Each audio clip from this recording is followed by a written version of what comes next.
Assalamualaikum warahmatullahi wabarakatuh.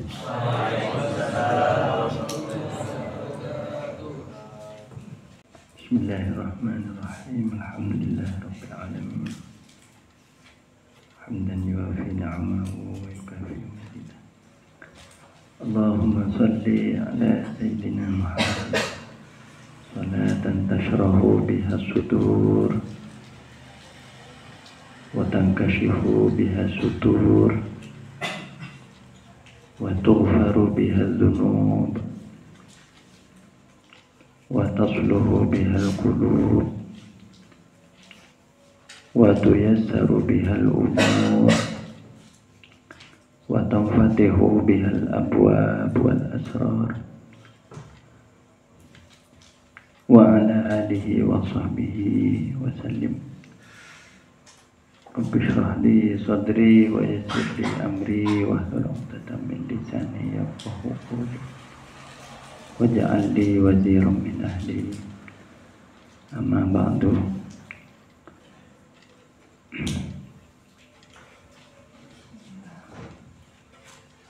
Marilah kita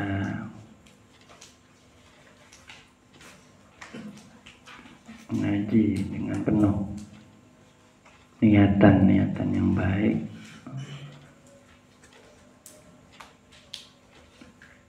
bukan hanya mengisi otak kita, mengisi wawasan kita. Yang paling penting adalah mengobati luka-luka hati kita, mengobati penyakit-penyakit kita.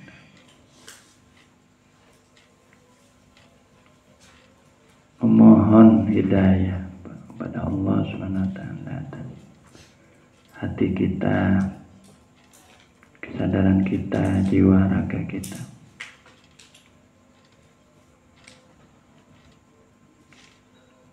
agar kita berada di dalam bimbingan Allah Subhanahu wa Ta'ala, di dalam petunjuk Allah dan pertolongan Allah. Maka apa yang kita pelajari mohon untuk disampaikan kepada hati kita yang paling dalam, agar tidak hanya lewat di telinga kita dan hanya menjadi bahan pikiran kita.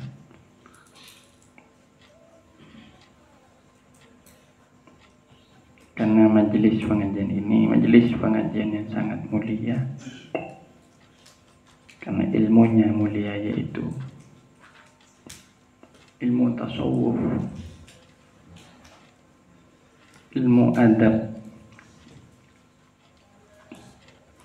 di mana tidak boleh sembarang orang, apalagi orang seperti saya, bicara mengenai tasawuf kecuali orang yang sudah istiqomah mengamalkan. Ini adalah makomnya para masyayikh kita, makomnya beliau-beliau, para mursyid, para masyayikh, bukan makom seperti saya.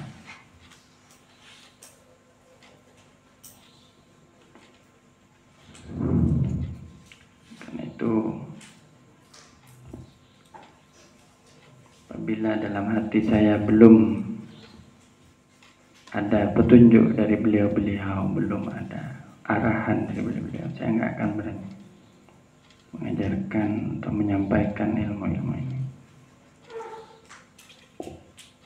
Karena ilmu ini disampaikan melalui waridat ilahiyah, melalui petunjuk-petunjuk ketuhanan yang datang melalui hatinya para guru kita, khususnya masyayikh pondok pesantren Nurul Jadid.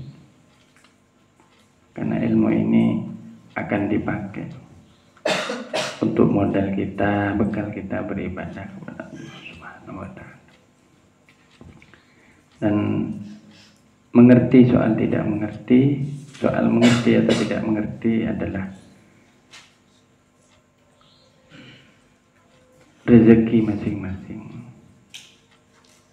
Namun orang yang hatinya dibuka oleh Allah, berarti majelis ini ada nurnya. cuman khawatir sampai di sini. Bukan nur yang saya temukan, tapi nar. Nar itu api. Kenapa?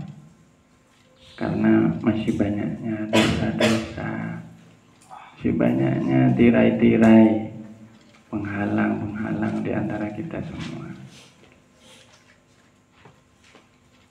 Masih kurangnya mahabbah di antara kita. Masih banyaknya keasingan di antara kita. Padahal kita ini sama-sama hamba Allah. Apa bedanya saya dengan sampean?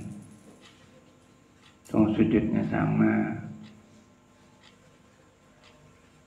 wudhunya sama. Kenapa kok jadi beda? Itu karena kurangnya mahabbah. Sebagai contoh, ya tempat duduknya saja, ada yang jauh di belakang, ada yang di sana. Kenapa? Takut, tak enak ya. Itu namanya masih wahsyah. Wahsyah itu katanya para sufi adalah keadaan di mana orang itu terasing, masih asing dengan itu siapa yang di depan itu. Atau kalau enggak urbah, merasa asing, takut, haibah bisa juga. Namanya haibah itu karena yang bicara itu kiai, takut saya. Nah, yang paling bagus adalah mahabbah. Mahabbah itu mendekat, mencintai, karena mencintai. Sudah Anda duduk tetap di tempat duduk Anda. Tempat duduk Anda hari ini, malam ini adalah lambang makom kita masing-masing. Makom itu tempat duduk, artinya tempat berdiri. Di mana Allah menempatkan kita, di situlah berarti Allah menghendaki kita itu memahami tempat kita itu. Makanya orang kalau ada acara haul, acara apa, ada yang tempatkan di depan, di tengah oleh Allah. Itu tergantung makom. Semakin dekat kepada majelis ilmu semakin baik. Semakin dekat kepada seorang guru semakin baik. Jadi tidak ada alasan kecuali karena mungkin pengertian kita kepada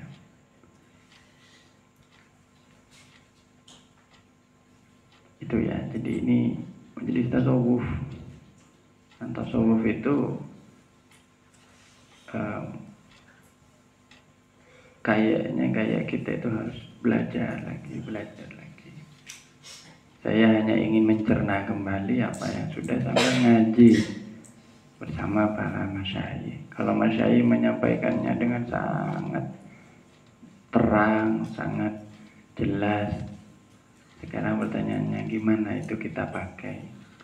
Nah itu mungkin tugasnya saya menindaklanjuti apa yang sudah didakwakan. Ya kalau saya harus sama seperti beliau ya tidak mungkin gitu loh. Jadi itu pengajian ini untuk yang baru-baru atau yang walaupun yang lama sekalipun harus memahami untuk apa kita ngumpul di sini. Ya, ayo kita tawajuh kepada Allah. Kita ingat dasari majlis ini pertama-tama dengan zikir kepada Allah. Kita hadapkan hati kita yang kering kerontang, hati kita yang kosong, yang masih butuh hidayah dari Allah.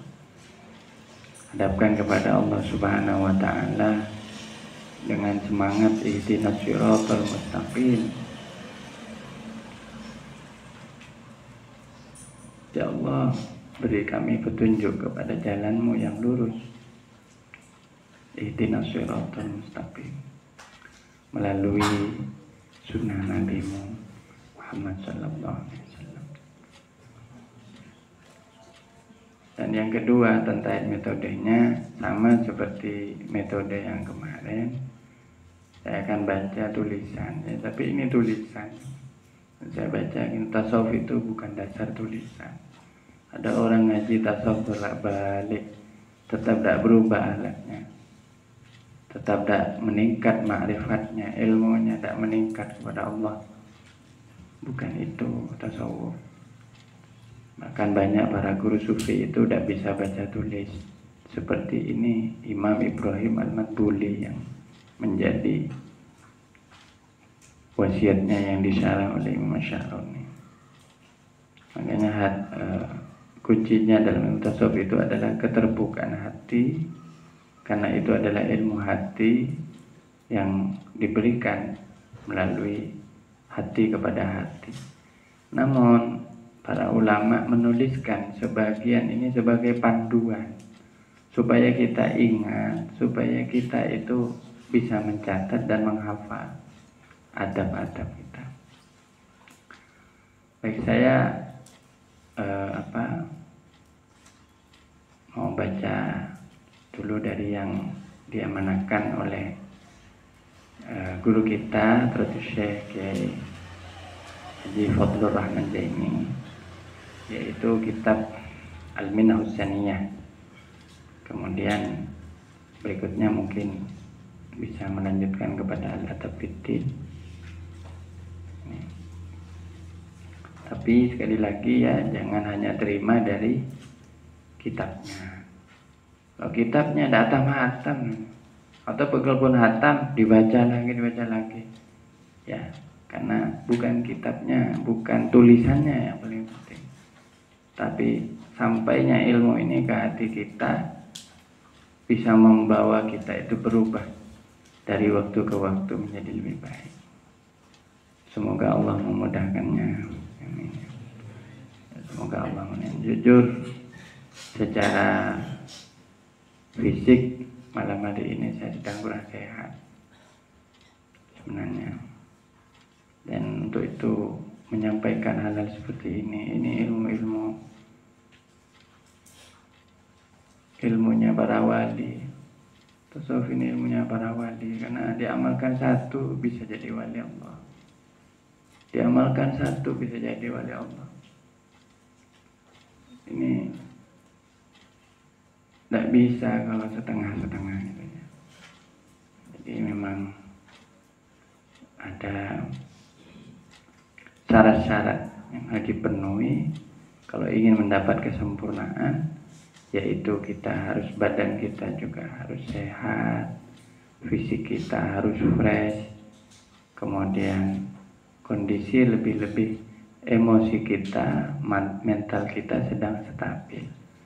Dan untuk itu kita ingat firman Allah, ala bidzikrillahi tatmainnul qulub. Ingatlah, dengan berzikir kepada Allah hati kita menjadi tenang. Itu ya.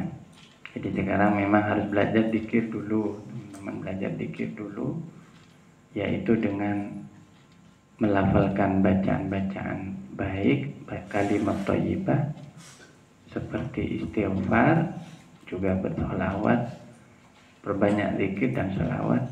Kemudian yang kedua tentu mengaji. Ya, baik, sebelum setelah nanti insyaallah kita baca tabarruk. Ya, ini nanti bisa kita sharing-sharing ya. Saya memposisikan bukan guru bagi Anda, tapi saya hanya teman belajar sekaligus pendengar bagi Anda. Yang kurang sehat juga kayak saya, yang capek, ngantuk apa, ya istirahat saja, sudah duduk zaman istirahat gitu. Ya siapa tahu ilmunya mungkin lewat jalur tidak sadar gitu, mimpi atau apa, karena ada cara seperti itu.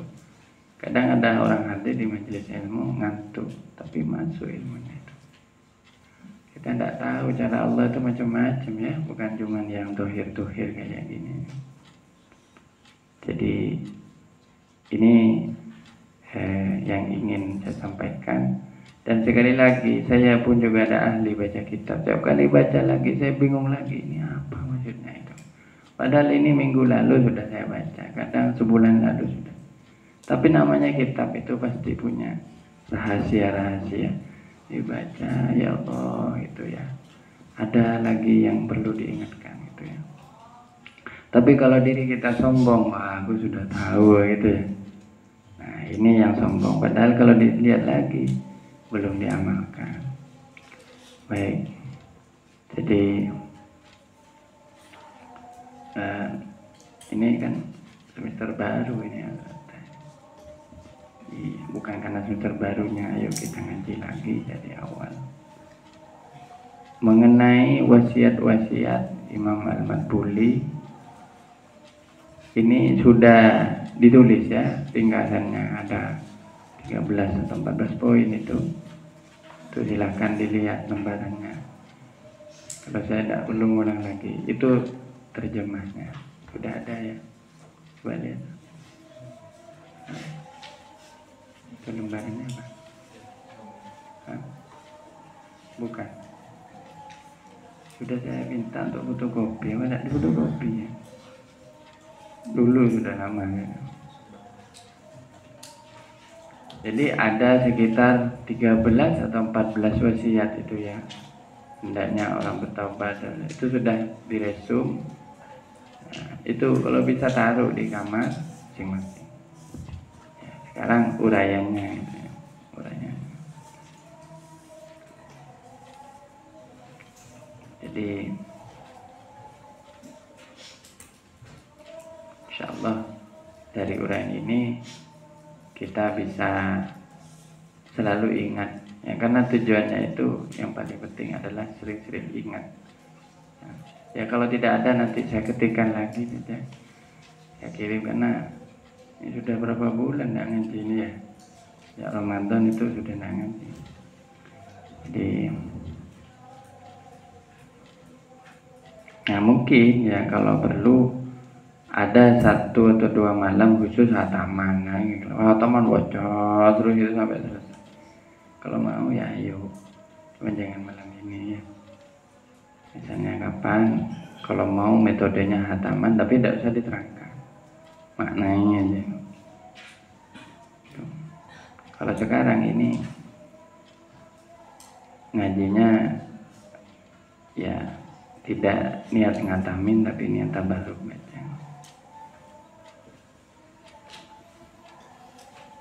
Baik, saya mulai dari wasiat pertama saja supaya lebih merata pengertian kita, dan yang sudah mengerti akan lebih mengerti insyaallah.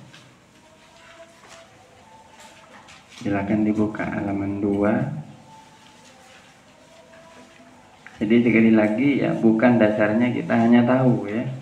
Kalau hanya tahu, tasawuf itu gampang. Kalau hanya tahu loh ya. Tahu, yang penting tahu jaga tata krama kepada Allah pada manusia, itu tasawuf. Husnul adab ma'allah manhulki itu ya, kalau di dalam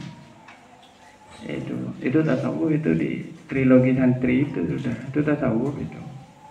Husnul adab ma'allah manhulki itu rumusnya yang paling mudah dihafal itu.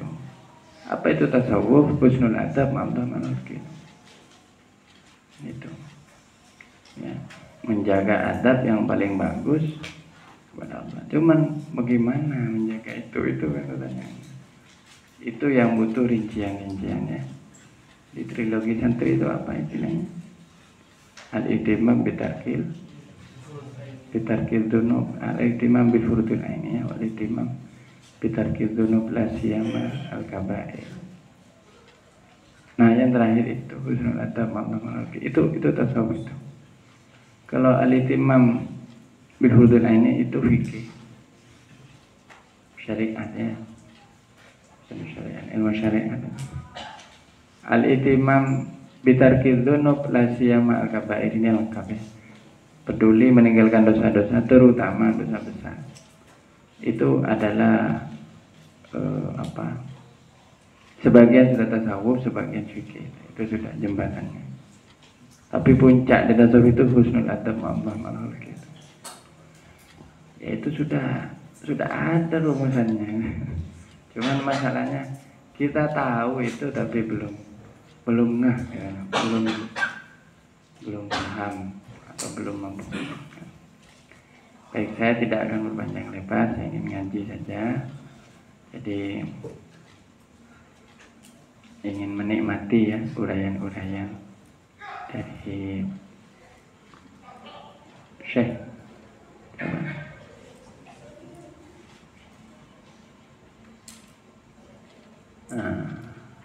Abul Mawahib Abdul Wahab bin Ahmad bin Ali Asy'ari. Jadi dibuka halaman 2.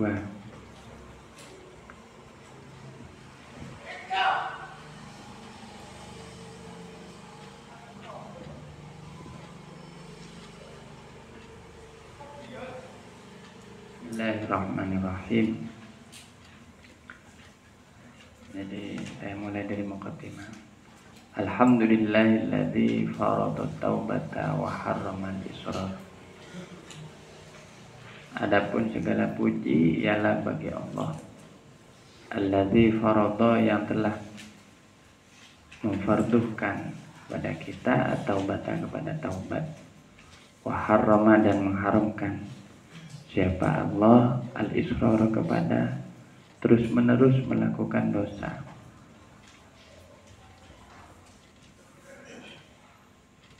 Wa asyhadu, dan saya bersaksi, alla ilaha illallah, bahwa tiada Tuhan yang disembah illallah, kecuali Allah.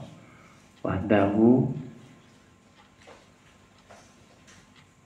sendirian Allah, satu-satunya Allah, la syarika lahu, tidak ada sekutu, lahu, bagi Allah.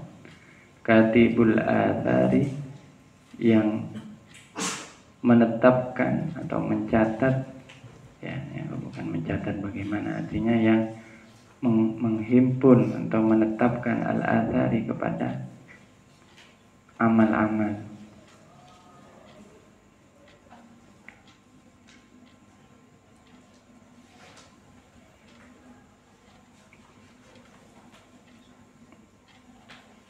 Itu di dalam surah Yasin ini isyaratnya kepada surah Yasin.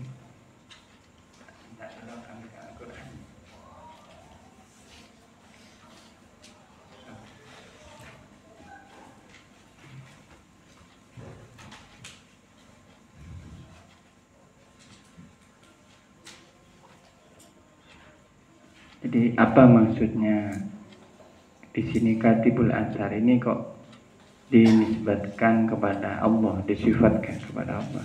Maksudnya apa ini? Ya, kalau jelas yang pertama bahwa Allah memfardukan taubat, ya memang ada perintah Allah, ya ayyuhan nasu taqu rabbakum, ya ayyuhalladzina amanu astaghfiru rabbakum matubu ilaih.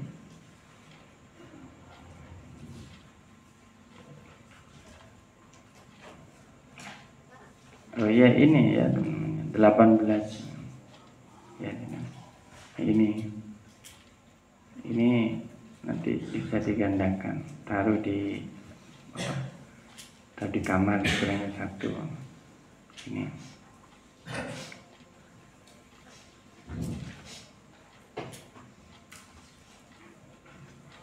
Banyak ya.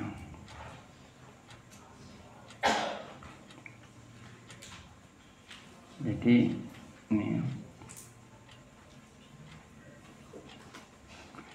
A'udzubillahi minasyaitonir rajim. Inna nahnu nuhyil mauta wa naktubu ma qaddamu wa atharahum wa kulla syai'in ahsaynahu fi imamin mubin. Nah, ini dalilnya di ayat ini, ayat 12 surah Yasin. Jadi sesungguhnya kami, Allah, menghidupkan orang-orang yang mati, dan kami mencatat apa yang telah mereka lakukan dan bekas-bekas mereka, asar. Artinya peninggalan perbuatan mereka atau amal-amal yang mereka tinggalkan. Ini yang dimaksud al-athar. Dan orang hidup itu kan punya athar, ya. Orang hidup itu, kalau dia atharnya baik, maka insya Allah baik. Seperti guru-guru kita itu meninggalkan pesantren, ini athar beliau. jamaknya athar ya. Seperti para pejuang, para syuhada meninggalkan negara yang merdeka ini ya. Ini jadi jasa. Kemudian kita meninggalkan apa kepada anak cucu kita dan generasi kemudian? Apakah meninggalkan yang baik atau yang buruk? Ya. Nah, kalau yang buruk, naudzubillah, ya seperti Fir'aun atau apa ya? Fir'aun. Apa asarnya? Kehancuran. Itu asar juga itu. Tapi itu nggak baik. Jadi dengan hidupnya dia telah meninggalkan sesuatu yang rusak gitu ya. Itu seperti siapa itu? Yang di Suriah itu ya. Rezim 60 tahun berkuasa ya, Bashar dan bapaknya itu. Apa yang tinggalkan? Penjara. Yang ditinggalkan itu tempat-tempat penyiksaan. Jadi pokoknya yang nggak bagus itu asarnya mereka. Dan itu semua wa naktubu ma qaddamu wa atharuhum. Jadi karena ini domirnya kembali kepada Allah kami, artinya Allah. Maka ini Imam Asy'arani menulis, saya bersaksi tidak ada Tuhan selain Allah. Nah, tidak ada Tuhan kecuali Allah. Katibul athar, Allah yang mencatat asar. Sebenarnya kalau katib itu malaikat ya yang mencatat. Cuman maksudnya Allah yang memerintahkan malaikat untuk mencatat. Atau Allah yang menjaga catatan-catatannya itu. Dan sekali lagi ya, kita hidup itu nggak luput dari dua itu, ma qaddamu wa atharu. Makanya hati-hati. Apa yang dulu kita lakukan dan apa yang nanti kita tinggalkan, itu ada rekamannya loh ya. Ada rekamannya semua itu. Kecuali sudah diampuni oleh Allah dan dihapus dari rekaman itu. Bisa saja dihapus oleh Allah. Semoga kita diampuni oleh Allah. Jadi dulu rekam-rekaman kita. Katanya orang, kalau orang masih ingat dosa kita, mungkin masih ada yang belum diampuni. Tapi kalau orang sudah lupa dosanya bisa jadi. Tapi bisa juga ada mengatakan kalau orang masih ingat dosa kita, mungkin itu sudah diampuni juga. Ya. Jadi ini tergantung keadaan masing-masing orang, tidak sama. Makanya kalau kita pernah berbuat dosa pada orang, segeralah kita minta maaf, relakan, minta kerelaannya. Ya baik, dilanjut dulu. Wa syahadu anna sayyidana wa nabiyyana Muhammadan. Dan saya bersaksi bahwa pemimpin kami dan nabi kami Muhammad, abduhu wa rasuluh, hambanya Allah dan utusan Allah, sufwatul akhyari, adalah pilihannya al-akhyari ya, orang-orang terbaik. Ya karena apa? Karena Rasulullah adalah manusia yang paling terbaik dari semua yang baik gitu ya. Jadi para nabi dan rasul itu disepakati adalah orang-orang yang paling terbaik. Rasulullah SAW lebih baik dari semua para nabi dan rasul, berarti adalah sufwatul akhyar. Sallallahu wasallam alaihi wa ala alihi wa sahbihi as-sadati. As-sadati ini artinya para pemimpin al-amrar yang baik-baik. Baik, saya baca saja singkat ya. Wa ba'du fa hadza ta'liqun ala wasiyati syekh. Ta'liq itu artinya catatan atau komentar atas wasiat. Jadi disebut wasiat itu karena mau meninggalkan sesuatu, meninggalkan dunia. Itu wasiat. Jadi kalau orang nasihat masih hidup itu namanya nasihat. Tapi kalau sudah mau meninggal itu wasiat. Nah, dulu namanya ada ulama namanya Ibrahim Al-Madbuli, bilangnya Abu Ishaq. Itu disebutkan ulamanya ini ummi. Ini waliullah besar ini, wali kutub pada zamannya ini ya. Ibrahim Al-Madbuli ini pokoknya tinggi kewaliannya ini. Ini beliau apa? Dari sejak remaja itu tidak pernah belajar baca tulis. Jadi beliau itu bisa menjadi seorang ulama besar itu gara-gara belajar sama Rasulullah. Jadi beliau itu punya keistimewaan belajar langsung kepada Kanjeng Nabi. Dan selama beberapa belas tahun demikian sampai beliau jadi orang besar. Nah ini sebelum wafat wasiat. Ada beberapa wasiat ini, wasiatnya ini 18 poin ini. Nah, sebenarnya setiap guru-guru itu punya wasiat masing-masing. Ada yang wasiatnya mungkin tentang ini gitu ya. Tapi ini barokah dari Allah ya, barokah Allah melalui lisannya dan tangannya Syekh Ibrahim Al-Madkhali ini. Seakan-akan ya melalui beliau itu seakan sudah melihat kondisi akhir zaman ya kan begitu. Pada zamannya kan banyak para murid butuh nasihat-nasihat yang sederhana. Anda tahu nggak kitab Al-Minhaj ini paling banyak dibaca di Indonesia. Kalau Ramadan paling banyak di hatami kitab Al-Minhaj. Kalau mau cari hatamannya jangan cuma di sini ya. Tapi cari di pondok-pondok besar, di Boyo, Sidogiri, pondok-pondok yang lain-lain banyak. Bahkan online-nya aja banyak. Sampai ngetik aja pengajian Al-Minhaj banyak keluar. Ada bahasa Jawa, bahasa Madura, ada bahasa Indonesia. Cuman ya penasaran, kenapa kok kitab ini populer gitu? Bahkan dianjurkan para ulama untuk dibaca untuk para santri, para murid. Nah ini barokahnya Syekh Ibrahim Al-Madkhali. Kenapa? Karena beliau ya barangkali diberi penglihatan batin oleh Allah bahwa akan banyak orang butuh nasihat sampean gitu. Nasihat beliau. Dan nasihat-nasihat beliau itu kalau dilihat ya, ini tidak sistematis. Ini sampai nih, saya sedikit bahas soal ini ya, susunannya Al-Minhaj ya. Sampai bandingin dengan kitab tasawuf yang lain ya, seperti Bidayatul Hidayah. Bidayatul Hidayah itu sistematis, pakai kronologi 24 jam. Mulai bangun tidur sampai tidur lagi. Itulah Bidayatul Hidayah. Ya. Cuman di Muqaddimah itu beda. Nanti tapi kronologinya itu 24 jam. Itu kayak diary, kayak buku diary, tapi diarynya sufi gitu ya, murid yang bertasawuf. Tapi kalau baca ini tidak sama. Ini kayak lepas-lepas begini. Tidak ada kaitan satu sama lain. Kalau baca hikamnya Imam Ibn Athaillah juga memang, tapi itu lebih sistematis.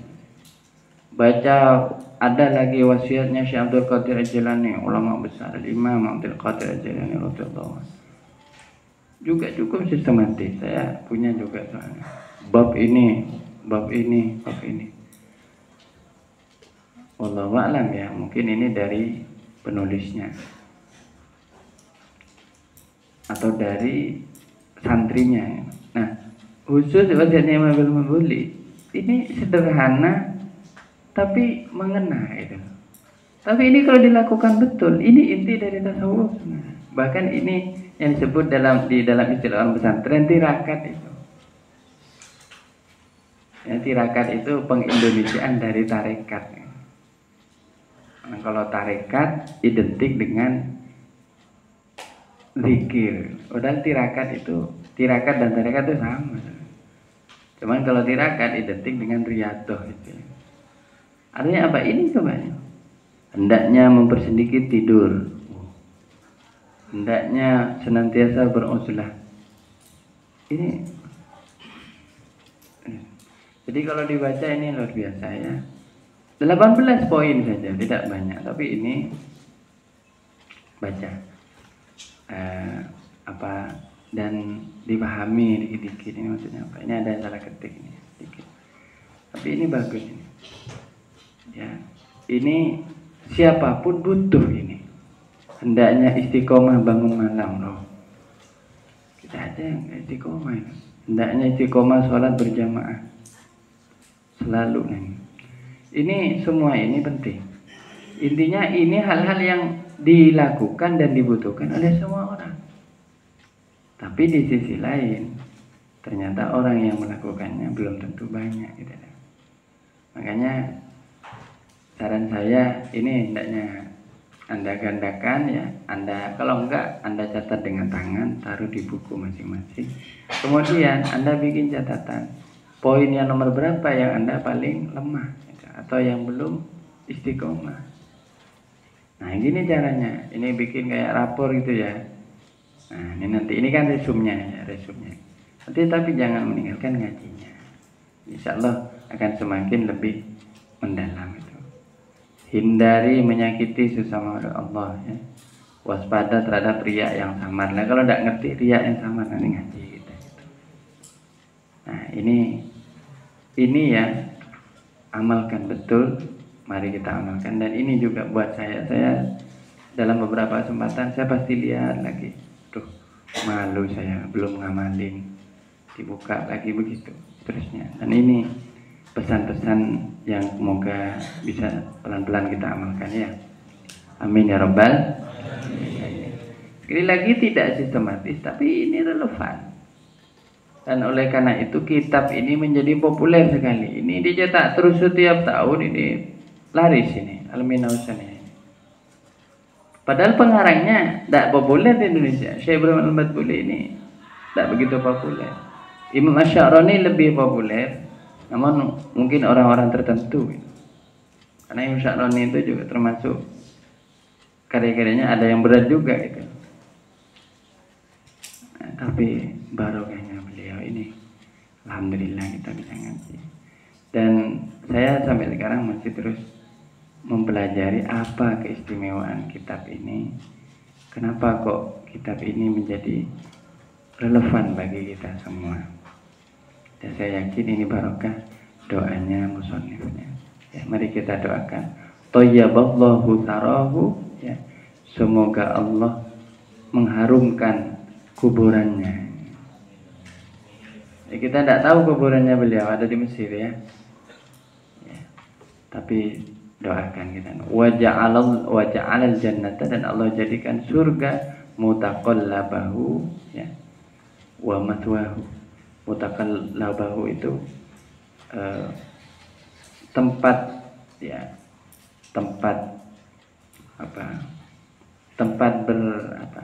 Tempat hidupnya begini. Wa matwahu, dan tempat beristirahatnya. Ya, tempat beliau itu beristirahat ya. Artinya menjadikan surga sebagai tempat kembalinya. Wa nafa'ana, dan semoga menjadikan manfaat kepada kami dan wal muslimin, dan orang muslim bi barokatihi, dengan barokahnya Syekh Ibrahim Al-Madbuli. Ini doanya Imam Asy'arani. Wa ada alayya, dan mengembalikan alayya kepada saya, wa alaihim, dan kepada mereka umat Islam, min shalihi da'watihi, dari yang bagus-bagus dari doanya, min shalihi da'watihi, dari kebaikan doa-doanya Syekh Ibrahim Al-Madbuli ya. Kenapa? Ini ya, orang itu kalau orang soleh hidup dan meninggalnya itu bawa barokah. Itu. Ya, semoga kita seperti itu ya. Kenapa?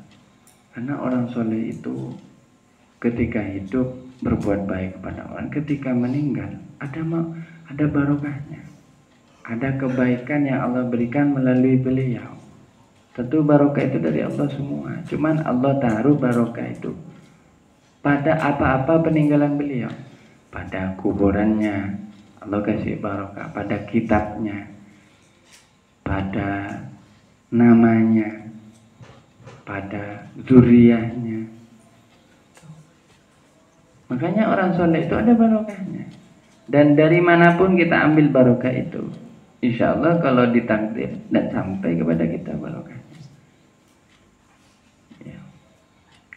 Kita yang ngaji di sini jangan merasa lebih mulia daripada anak-anak hadaman tuh, santri-santri hadaman yang suka bersihin-bersihin asta itu. yang suka bersihin-bersihin asta itu bisa jadi mulia, lebih mulia daripada kita. Barokahnya lebih besar. Kenapa? Karena dia ngerawat makamnya guru, makamnya kiai, makamnya ulama. Itu. Meski hanya ngerawat gitu itu ada barokahnya. Kita mungkin nggak sempat kayak gitu, nggak apa-apa. Kita menghormati zuriyahnya, ada barokahnya. Kita menghormati masjidnya, ada barokahnya. Nah, inilah keistimewaan orang soleh. Makanya orang soleh itu ya walaupun sudah meninggal terasa menyenangkan bagi yang hidup. Membuat daya tarik, punya daya tarik kepada yang hidup. Ini mana barokah. Lebih-lebih ya pemimpinnya orang-orang saleh Rasulullah. Kalau disebut Rasulullah, wah luar biasa. Coba ditulis Muhammad, wah yang datang banyak. Ditulis pokoknya apapun kalau berhubungan dengan Rasulullah pasti barokah. Gitu. Ini barokah itu ada memangnya. Kalau ada orang santri nggak percaya barokah, itu karena dia tidak percaya pada orang soleh. Tidak percaya ada orang soleh. Padahal orang soleh ada. Dalam Al-Quran jelas. Alladzina amanu wa amilus soleh. Dan tidak boleh ya kita seperti itu, tidak boleh. Tidak boleh ikut-ikutan ingkar. Kita harus percaya kepada orang-orang soleh, percaya kepada wali-wali Allah, harus ada. Karena ada di Al-Quran tadinya. Ala inna awliya Allah la khawfun alaihim wa lahum yahzanun. Ada. Kalau ditanya dalilnya mana? Oh itu. Kalau kamu nggak percaya berarti kamu nggak percaya sama ayat itu. Kafir kamu, naudzubillah kan gitu. Pokoknya orang kalau nggak percaya ada orang wali nggak boleh, itu kafir loh. Tapi kalau soal ini wali apa enggak, si A ini wali apa enggak, itu tidak wajib percaya. Ya. Kalau percaya secara umum bahwa ada orang soleh, ada orang walinya Allah, ada Nabi dan Rasul, itu wajib. Tapi percaya satu persatu, ini katanya orang wali, katanya ini enggak, itu tidak wajib. Tapi kita kalau sudah tahu masyhur, mungkin semua orang hampir mengatakan itu wali. Ulama dari ujung barat dan ujung timur mengatakan itu wali. Ya berarti itu wali. Misalnya kayak Sunan Ampel, siapa yang bilang nggak wali? Wong ulama dari luar Jawa, dari Arab, dari Timur Tengah, Afrika juga ngomong gitu. Kalau ke Jawa pasti yang dicari makamnya Sunan Ampel. Berarti itu wali. Lalu ada orang bilang, enggak, bukan wali lah, itu dia tidak dapat barokahnya Sunan Ampel. Orang kayak gitu. Jadi itu contoh. Jadi ya semoga kita dapat barokahnya para aulia ya. Nah orang kalau dapat barokahnya aulia itu enak hidup tuh, enak benar. Walaupun kita bodoh, kita nggak bawa, tapi dapat barokahnya orang soleh. Masuk barokahnya musannif ini. Dan harapannya apa? Dikembalikan kepada saya Karim Sya'rani dan kepada umat Islam semuanya dari doa-doanya Syekh Ibrahim Al-Madbuli. Berarti dulu Syekh Ibrahim Al-Madbuli itu sering mendoakan umat Islam. Dikembalikan semuanya doa-doanya. Ya, mari kita amini. Wallaha ta'ala, dan kepada Allah Ta'ala as'alu, saya memohon ayyam fa'abihi, untuk memberi manfaat bihi, dengan kitab ini, dengan ta'liq ini, wa ayyaj'alahu, dan menjadikanhu pada kitab ini khalisan, ya murni, liwajihi, karena berharap zat Allah. Innahu, sesungguhnya Allah, ada kulli syai'in qadir, atas setiap sesuatu, qadir, dan maha berkuasa, maha memiliki kuasa, artinya kemampuan. Mari kita amini doanya musannif. Ya, Rabbana taqabbal minna bisirril Fatihah.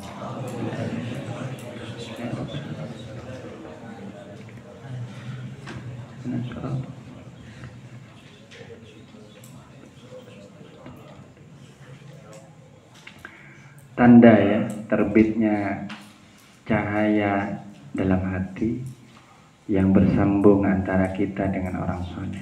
Itu adalah ketika kita ingat, entah melalui pesan-pesan seperti ini, kita ingat dan lalu kita mulai merasakan ketertarikan itu. Oh, ini pesannya Syekh Muhammad Budi. Gitu. Mulai ada setrumnya. Itu tanda berarti sudah ada yang masuk ke dalam hati kita. Tapi kalau Anda belum ingat, ya pesannya siapa, gitu aja ya. Anda belum kenal berarti. Tapi kalau ada yang ngadu, berarti Anda masih terlalu jauh kepada Syekh Muhammad Budi. Perlu ada perantara-perantara dari guru-guru yang lain masih ya. Tapi saya mau pakai yang cepat saja. Jadi karena ini sudah ada yang menyarankan, intinya yang ngasih ijazah untuk bisa ngaji ini. Jadi ini ya yang belum pernah ikut ini biar juga dapat setrumnya. Amin ya. Jadi biar nggak cuma ngaji ilmu di sini, ini ngaji hati juga kan.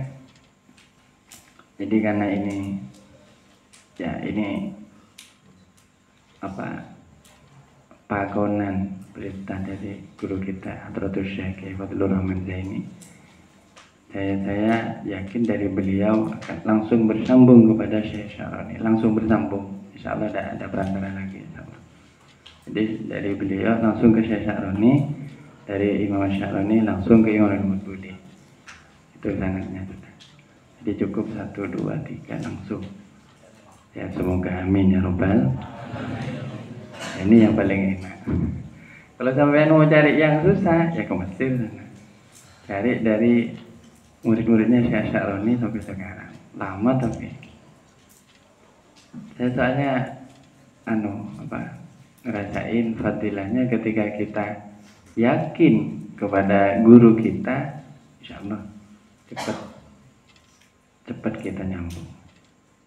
Ya, karena guru-guru kita itu sudah orang yang ibaratnya kartunya itu sudah 4G. Jadi kemana-mana sudah nyambung, walaupun sama orang yang dulu meninggal.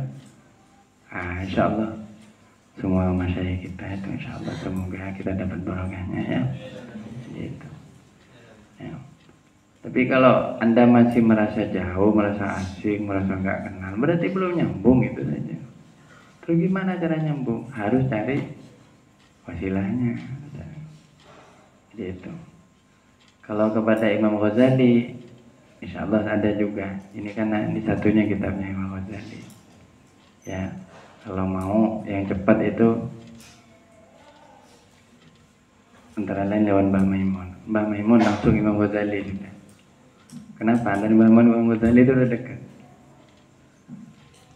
Coba harus kenal ke Mbah Maimun. Insya Allah kalau begitu caranya enak ngaji apa-apa. Amin ya robbal.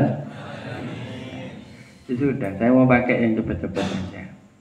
Nah kalau mau pakai yang panjang, ya harus difatihai satu persatu panjang. Ya ternyata itulah hati ya. Makanya kalau dalam hati kita itu yakin kepada guru kita, cepat nyambungnya. Walaupun kepada ulama yang sudah 1000 tahun wafat. Ya. Jadi seakan-akan lalu kita bisa belajar langsung pada beliau ini. Bahkan saya yakin kita sebenarnya sedang dibimbing oleh beliau-beliau. Itu ya. Doa kita semoga kita ini barokahnya bulan Syawal mendapatkan hubungan yang lebih baik dengan para ulama, khususnya pengarang kitab ini Imam Syaroni rahimahullah taala dan Imam Muhammad Budi melalui barokah kita. Al-Fatihah. Bismillahirrahmanirrahim.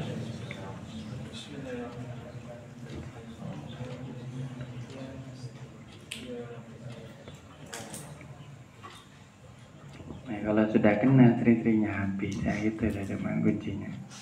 Jadi sama kayak gini, sampean dulu santri baru atau mahasiswa baru, belum kenal Nurul Jadid, belum kenal Kiai Zuhri kan gitu. Masih jauh. kenalnya cuma dari kalender. Itu ada namanya Unuja, itu ada namanya. Setelah masuk ke sini masih tidak kenal. Beliau ada tapi kita tidak kenal.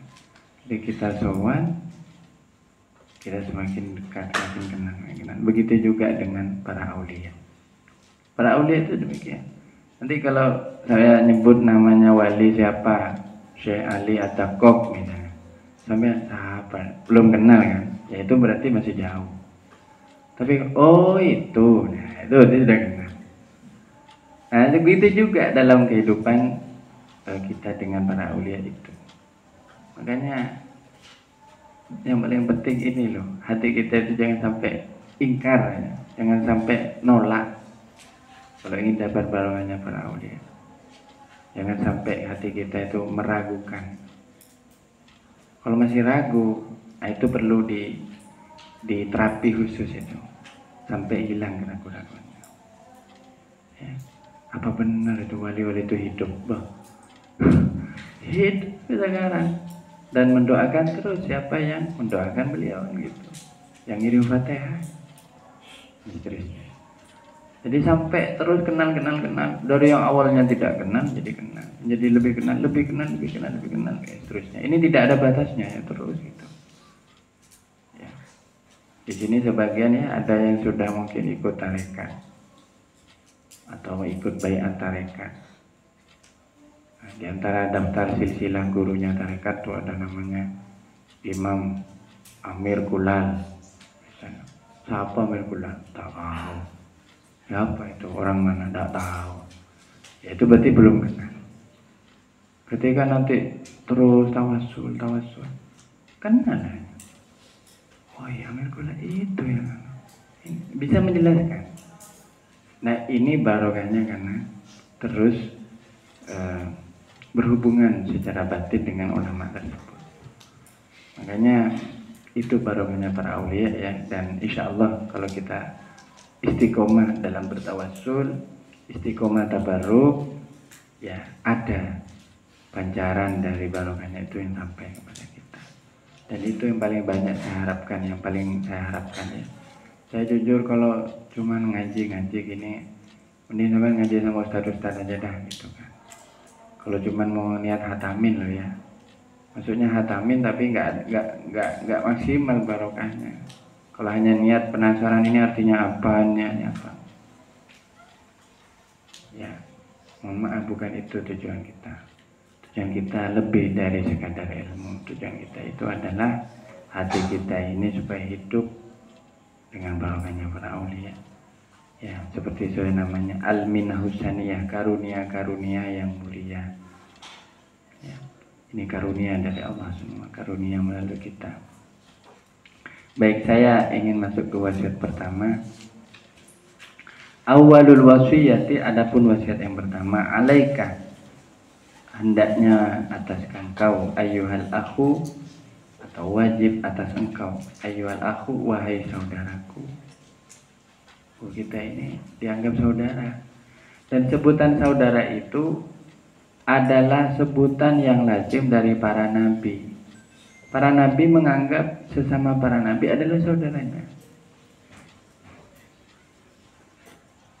Ya, seperti Nabi Musa kepada Nabi Harun, Rasulullah SAW kepada keturunan Nabi Ibrahim itu bersaudara semua. Kepada Nabi Isa itu saudaraku, Nabi Musa itu saudaraku. Jadi seperti itu. Meski ada istilah saudara senior, ada saudara kakak, saudara adik kan gitu. Tapi istilah ini kemudian dipakai. Orang-orang soleh juga menganggap yang lainnya itu saudaranya. Walaupun muridnya itu saudaranya. Makanya saya sama sampean itu ikhwan. Saya sama sampean itu sama-sama saudara. Dan saya mengatakan ya akhi, wahai saudaraku, itu benar. Ya. Kita dan guru kita itu saudara. Ya. Seandainya boleh ya, seandainya ada wasiat misalnya, Keza ini bilang pada sampean, itu bisa bilang ya akhi. Bisa juga bilang ya waladi, wahai anakku. Tapi ini ya, musannif pakai istilah ayyuhal akhu.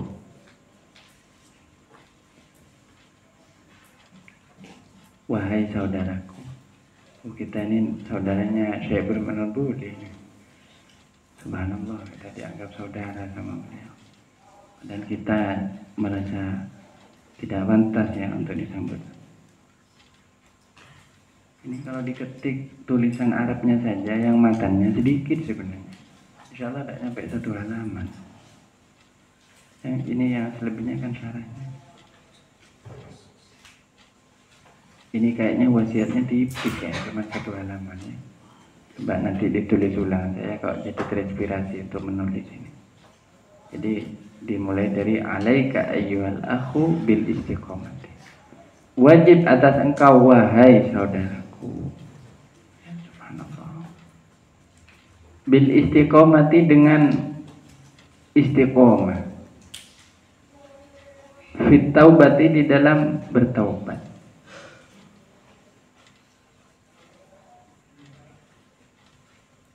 Apa istiqomah? Apa taubat? Nah, ini 2 istilah.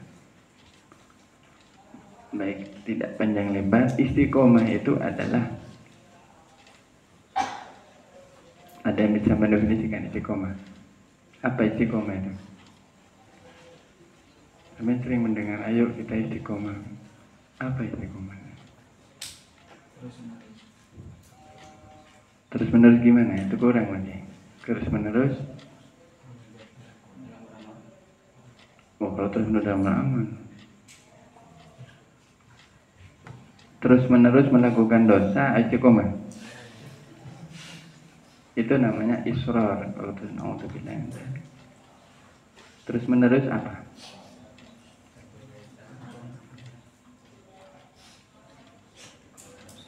Itu kalau terus menerus namanya mudawamah. Mudawamah itu bukan istiqomah. Sebagaimana sabda Nabi, mudawamah itu bagian dari istiqomah. Istiqomah itu lebih dari mudawamah ya. Jadi terus apa? Kalau terus menerus itu dimensinya apa? Waktu kan? Kalau istiqomah itu lebih dari mudawamah. Jadi makanya ada yang tak al-istiqomah wal mudawamah.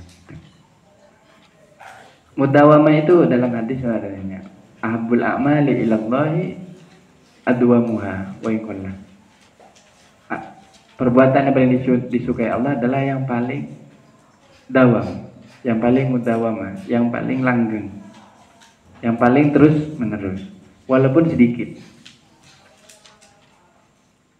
Tapi istiqomah itu apa?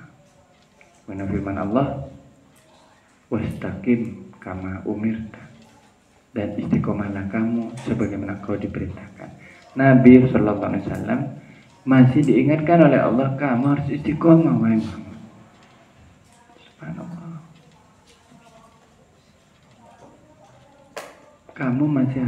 Kamu harus istiqomah. Apalagi kita. Jadi itu dalilnya, wastaqim kama umirta. Lebih banyak ayat-ayat istaqomu walladzina istaqomu gitu. Apa bedanya dengan iqomah? Nah, coba ya ini. Kalau iqomah walladzina aqamus sholata wa aqimus sholata, dan dirikanlah salat, itu iqomah. Jadi dari kata qoma semuanya ya. Qoma kita tahu artinya berdiri atau bangun. Kalau melaksanakan mendirikan namanya aqomah, iqomah. Aqomah yuqimu iqomah. Nah, kalau iqomah contohnya apa? Diperintahkan Al-Quran, sholat. Aqomah sholat, mendirikan sholat. Istaqomah, ada yang mendefinisikan artinya terus menerus melaksanakan kebaikan, menegakkan kebaikan, mendirikan kebaikan sesuai dengan tuntutan dari kebaikan itu. Misalnya begini, jadi terus menerus itu bagian dari istiqomah, tapi tidak mencakup seluruh arti dari istiqomah. Terus menerus melaksanakan kebaikan ya, ya, dengan cara sesuai dengan tuntutan dari kebaikan itu. Karena setiap amal soleh, setiap kebaikan itu beda-beda caranya. Sebagai contoh, sholat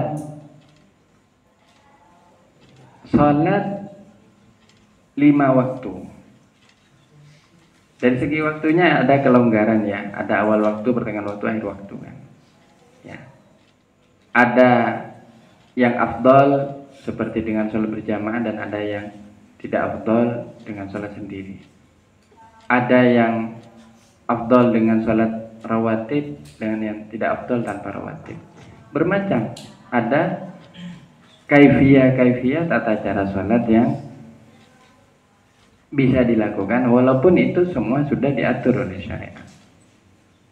Nah, orang yang mudawamah, orang yang terus menerus sholat itu sudah mudawamah bagus. Misalnya menjaga sholat 5 waktunya, mudawamah dalam sholat 5 waktu. Tapi dia istiqomahnya masih dasar, masih kecil. Kenapa? Karena dia belum melakukan sholat 5 waktu sesuai tuntutannya yang sejati. Yaitu apa? Menyempurnakan rukun, syarat, dan waktunya. Yang penting dia melakukan sholat 5 waktu. Nah, ditingkatkan lagi, dia melakukan sholat waktu untuk dengan cara yang lebih afdol. Misalnya apa? Menjaga sholat jamaahnya. Dia sholat waktu, sholat jamaah. Itu lebih bagus dari yang pertama. Terus meningkat sampai menjaga sholat 5 waktu dengan jamaah dengan waktu yang utama dari sholat itu. Sebagai contoh, kalau sholat isya yang utama itu sepertiga akhir dari sepertiga malam yang pertama. Seperti apa? Kira-kira jam berapa kalau sekarang? Kalau mau utama sholat isya ya, ini sunnah Nabi SAW itu jam berapa? Kira-kira jam 10 malam. Itu paling utama sholat isya. Tapi kalau santri sampai jam 10 nggak betah. Makanya didahulukan sholat isyanya di awal waktu. Bahkan ada yang baru adzan langsung sholat isya, itu tidak utama. Kalau sholat maghrib di awal waktu, sholat asar di awal waktu, sholat zuhur di awal waktu kecuali sangat panas. Di sholat subuh di awal waktu. Nah, itu dijaga misalnya, dijaga, tren itu dijaga sampai itu baru istiqomah. Jadi selain mudawamah dia juga istiqomah. Nah, jadi istiqomah itu berat memang. Ya. Karena begini, tidak sama saja itu sudah belum istiqomah. Misalnya gini, dia biasanya sholat awal waktu 15 menit atau 10 menit setelah azan sholat. Terus beberapa hari, beberapa minggu dia nggak gitu lagi. Istiqomah. Terutama ini yang paling sulit bangun malam. Biasanya bangun malam jam 1 atau jam 2. Terus kemudian bangun malamnya jam 3. Memang sama-sama bangun malam, tapi istiqomahnya menurun. Mudawamahnya tetap, tapi istiqomahnya menurun.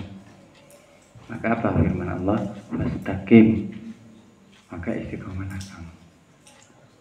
Nah, setiap amal itu beda-beda ya. Ada sholat, ada puasa, ada sedekah.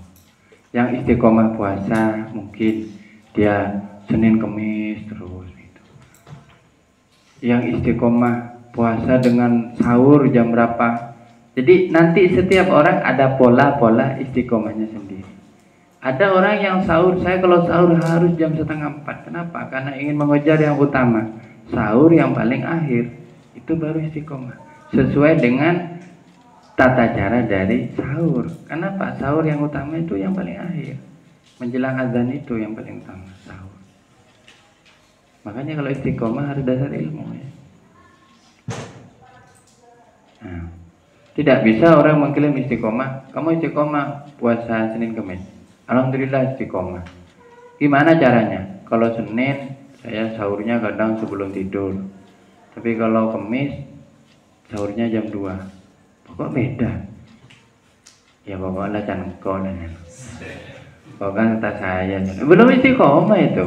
Itu mudawamah ya. Karena masih terus menerus puasa Senin Kemis. Cuma nggak istiqomah, kenapa? Karena nggak sesuai tata caranya puasa yang benar. Kalau puasa yang benar, sahurnya gimana tadi? Diakhirkan, cari yang afdol dan seterusnya. Itu istiqomah. Dan itu terus menerus, maka orang itu dicatat termasuk orang istiqomah. Nah, orang istiqomah ini yang berat. Nah, sekarang nomor 2 singkatan. Istiqomahnya tapi dalam taubat. Jadi istiqomah itu macam-macam ya. Kenapa kok taubat itu istiqomah? Karena taubat ini ada di semua keadaan. Taubat ini ternyata bukan keadaan atau hal. Kalau hal itu bisa berubah-ubah, seperti berharap, takut, berharap kepada Allah, takut kepada Allah, dalam keadaan tertentu senang, gembira, sedih, itu keadaan. Taubat itu bukan keadaan. Taubat itu amal yang khusus memang. Kenapa? Ada di semua keadaan. Kita senang bertaubat, kita sedih bertaubat. Kita dapat nikmat bertaubat, kita dapat ujian dari Allah bertaubat. Kita sedang mendapatkan apapun bertaubat. Kita sedang merasa damai, dekat kepada Allah bertaubat. Kita merasa jauh dari Allah bertaubat. Makanya itu istiqomah, taubat itu beratnya. Makanya istiqomah, taubat itu adalah suatu amal ya, ini amal yang akan terus menyertai setiap orang yang sedang beribadah, mendekatkan diri kepada Allah Subhanahu wa Ta'ala. Jadi tidak ada yang lepas dari taubat. Makanya Nabi SAW bersabda, sungguh saya itu dalam setiap hari bertaubat, beristighfar, bertaubat 70 kali lebih 70 kali. Ini Rasulullah yang sudah diampuni dosanya masih terus bertaubat. Berarti bertaubat bukan hanya dari soal dosa, tapi bertaubat itu memang adalah kewajiban setiap orang. Jadi bukan berarti saya sudah taubat di dosa itu udah nggak usah taubat, terus menerus bertaubat. Ini yang dimaksud istiqomah dalam taubat ya. Mari kita dalam hari ini niat bertaubat, niat untuk kita memperbarui taubat kita, menambah taubat kita. Taubat itu secara umum artinya selalu kembali kepada Allah Subhanahu wa Ta'ala ya. Ini saya Asy'arani pakai definisi fikih ini karena beliau juga ahli fikih, beliau ulama fikih. Tapi saya mau tambahkan pakai definisinya ahli thariqah. Kenapa? Karena wa fi syar'i ar-ruju' amakan. Ya. Tapi tidak apa-apa. Sebenarnya secara umum taubat itu artinya kembali kepada Allah. Apa? Dalam kalimat ilaihi roji'un. Inna lillahi wa inna ilaihi roji'un itu kembali kepada kami, itu kembali. Itu taubat itu. Tubna ilallah, kita bertobat kepada Allah artinya ay roja'na ilallah. Allahumma sholli ala sayyidina Muhammad. Ya, itu dulu sudah ya. Itu dulu. Allah. Bentar. Ini saya baca lagi ya. Bagi yang sudah pernah baca ya biar ingat. Bagi yang belum pernah baca biar bisa mendengar dan selalu mendengar. Ada 18 wasiat yang saya rangkum dari kitab Al-Minhaj Tsaniyah. Pertama, hendaknya selalu istiqomah dalam bertaubat. Ini yang pertama tadi. Yang kedua, hendaknya meninggalkan hal-hal yang mubah, diperbolehkan oleh agama, oleh syariat, untuk memperoleh makom yang lebih tinggi. Apa misalnya? Meninggalkan tidur pada saat tidak butuh tidur, tidak makan pada saat tidak butuh makan misalnya, atau tidak banyak berbicara dan seterusnya, itu kan mubah. Berbicara apa itu mubah, makan minum ya. Ini yang dimaksud yang mubah ini seperti itu kira-kira. Allahu a'lam. Waspada terhadap riya yang samar. Nah, riya yang samar itu artinya ya diam-diam kita itu punya niat pamer gitu ya. Kemudian yang keempat, hindari menyakiti sesama makhluk Allah. Hindari makan atau minum barang yang tidak halal dan memakai atau mengonsumsinya ya. Hindari sifat malu yang muncul dari tabiat, yaitu malu menyebut-nyebut nama Allah dengan suara yang lantang. Apa maksudnya? Misalnya dalam majelis zikir, terus hati kita itu ingin menyebut nama Allah, tapi kita tahan. Kenapa? Ada enak ada guru kita di depan, tidak boleh gitu. Jadi saya itu sangat senang kalau ada orang menyebut nama Allah, walaupun nyari, itu bukan nggak sopan, justru itu bagus. Tapi orang yang malu-malu itu yang nggak sopan justru kepada Allah. Seperti apa? Ada orang zikir begitu, ya Allah misalnya, atau tiba-tiba dia teriak ya Allah, ya Allah. Itu tidak usah ditahan, biarin. Kenapa? Biarkan kita itu mengadu kepada Allah. Atau menyebut nama Nabi Muhammad misalnya, malu, berselawat malu. Kamu kan tidak ikut selawat? Malu saya. Itu malu dari rasa tabiat ya. Jangan kayak gitu. Termasuk kalau kita ada orang selawat misalnya dengan suara yang tinggi, tidak apa-apa, biarin, karena itu orang gembira. Suatu saat Imam Ahmad bin Hanbal itu melihat, Imam Ahmad itu kan ahli fikih ya, ketat sekali beliau. Lihat ada orang selawatan sambil main rebana. Saya Muhammad, biarin, itu lagi orang lagi jatuh cinta itu. Biarin. Jadi tidak apa-apa ya. Ya kalau santri bilang, ini anjing, tidak boleh gitu, biarin. Ya Nabi, biar.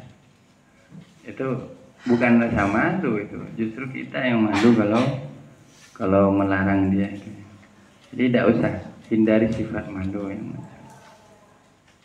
Waspada menipu dalam kerjaan. Ya termasuk menipu dalam apapun ya. Mujahadah dalam lapar dan amal-amal yang berat. Nah ini begini, kita kalau lapar ya, itu jangan langsung makan. Itu silakan kita. Kalau bisa ini maksudnya. Jadi misalnya lapar, jangan langsung bingung cari makan, diam. Diam itu dirasakan lapar itu. Lapar ya Allah. Tak gini ya lapar, gitu. Ini kepada hati luar biasa, cepat terbuka hatinya. Misalnya haus, jangan langsung ambil air. Kalau perlu sebelum misalnya sudah terkadung ambil air, taruh airnya dulu. Lihat air itu. Ya Allah, saya itu kalau nggak dikasih minum oleh Allah, habis ini. Tuh. Jadi itu tasawuf ya. Tasawuf itu kan hal yang kayak gitu kan. Soal lapar, haus itu. Tapi itu ya, mohon maaf. Itu kalau istiqomah orang merasakan kayak itu bisa naik tanpa nggak sengaja, makomnya itu naik total. Artinya apa? Dia tambah sadar tentang kemahakuasaan Allah, tambah begini. Ini. Makanya bertasawuf itu sebenarnya gampang. Ya. Asalkan istiqomah. Dimulai dari hal yang sederhana, contohnya seperti tadi itu. Lapar ya. Kita amal-amal yang berat, nah ya terserah ini. Yang paling penting jangan sampai mudarat kepada diri. Maksudnya berat itu yang lebih daripada biasanya. Itu kalau biasa sudah puasa Senin Kamis, tambah lagi puasanya gitu loh. Tapi ini sekali lagi lebih baiknya menurut petunjuk dari dokter. Karena obat itu kalau terlalu berat tuh kadang ya harus ada resep dokternya gitu ya. Artinya menunjuk petunjuk dari guru. baiknya gitu. Apa boleh saya begini? Kayak begadang saja. Ada sebagian guru menyarankan kamu jangan begadang ya, tidur itu. Kamu tidak kira kuat. Tapi ada orang yang kamu harus begadang. Kamu kalau nggak begadang, tak dapat kamu. Jadi beda-beda. Ya, jadi makanya amal-amal yang berat ini harus diukur. Yang mengukur bukan kita, karena kalau kita yang mengukur biasanya nafsu kita yang akan bermain. Ya, karena berat dan ringan itu nafsu kita kan yang mengukur nanti. Ya, ikut petunjuk guru saja. Kalau sama guru misalnya dibilang, kamu besok puasa ya, 40 hari puasa, itu insya Allah sudah sesuai dengan kemampuan kita. Tapi walaupun berat, awalnya insya Allah akan dimudahkan. Berikutnya mempersedikit tidur ya. Persedikit tidur. Berarti harus sudah mengurangi ya, mempersedikit mengurangi tidur. Artinya jangan terlalu enak tidur. Jadi kalau tahu tidur ya segera bangun, jangan tidur lagi dan seterusnya. Hendaknya senantiasa beruzlah. Beruzlah itu menjauhi keramaian. Senantiasa diam, tidak banyak bicara, kecuali ada hal yang darurat. Ya. Kemudian istiqomah, bangun malam, istiqomah sholat jamaah. Selalu menghindari hak-hak orang lain. Memperbanyak istighfar, tidak merasa malu pada Allah, menjaga adab, dan jangan sampai lalai dari zikrullah. Baik, saya itu minta sekarang semua teman-teman yang ikut ya, para ikhwan ini ya, ikhwan dalam arti ini ya, bukan ikhwan Anda berbaiat kepada siapapun kecuali kepada guru kita, hanya ikhwan di dalam majelis ini. Ini teman-teman semua pastikan punya tasbih. Sekarang ini untuk yang poin 18. Tasbih, baik tasbih yang manual seperti ini harus dibawa terus, maupun tasbih digital. Pastikan ya. Pastikan bawa tasbih setiap saat mulai sekarang ya. Yang belum punya tasbih segera beli tasbih, atau kalau tidak punya uang pergi ke rumah saya. Beneran dong, tak kasih tasbih. Meminta yang kurang kayak apa? Insya Allah ada, insya Allah lebihnya. Nah, tapi beneran ada ya masih. Saya punya stok, insya Allah cukup. Mungkin kalau untuk 6-7 orang cukup. Saya jangan banyak-banyak ya. Belum banyak-banyak. Belum siap saya. Ya. Yang penting tasbih buat alat hitung. Ini alat hitung, nggak usah terlalu fanatik sama tasbih. Saya wah nggak cocok tasbih kayak gini. Maunya saya yang kayunya kayak gini, kayak ruwet sampean. Nggak cepet dikir kalau. Ya. Jadi tasbih atau tasbih digital. Tapi tasbih digital ini darurat sebenarnya. Kenapa? Karena tasbih digital ini lebih mudah terpapar kepada riya. Itu kelemahannya. Bukan karena apa-apa. Kalau saya karena merasa itu. Kenapa? Karena ada hitungannya. Kelihatan sama temannya. 1000. Oh, 1000. Ya, jangan baca nariyah, salatnya riya 1000. Untuk kalau salawat riya tidak apa-apa ya. Salawat itu walaupun riya dapat pahala. Tapi kalau zikir yang lain tidak dapat. Kan ada kadang. Makanya sebenarnya hitungan itu hanya untuk diri kita. Tapi kan nggak sengaja kan kadang kita jalan gitu kelihatan. Bahkan walaupun kita melihat hitungan kita itu, kita merasa hitungan ini sudah banyak, itu juga nggak bagus. Itu kan. Kalau tasbih kayak gini kan tidak ada hitungannya. Itu membaca berempel tak itu. Cuman enaknya tasbih kayak gini itu bisa mukul nyamuk juga. Ada nyamuk lepas. Nah, guyon ya. Tapi tasbih kayak gini ini insya Allah lebih aman. Cuman nggak bisa kena riya juga kalau kalau kita niat memamerkan. Tapi kalau saya kena niat ngajak, saya menunjukkan bukan apa-apa. Ya, saya santri bisa istiqomah. Minimal pegang tasbih dulu. Soal dipakai enggak tasbihnya nanti. Taruh dulu di sini. Karena guru-guru kita itu semua pegang tasbih. Ya. Saya melihat sendiri haliahnya Hadratus Syekh Kiai Fadlur Rahman Zaini. Tidak pernah beliau lupa dari tasbih. Tasbihnya macam-macam. Kadang warna merah, ungu, macam-macam. Ya.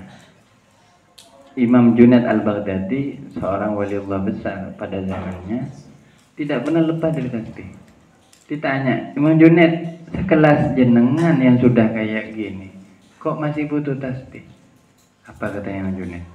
Saya tidak akan pernah meninggalkan sesuatu yang telah membantu saya untuk mengenal Allah Subhanahu.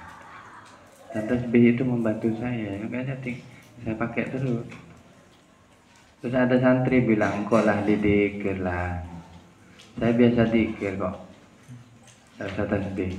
Ya tolos sama setan. Iyalah sama saya aja.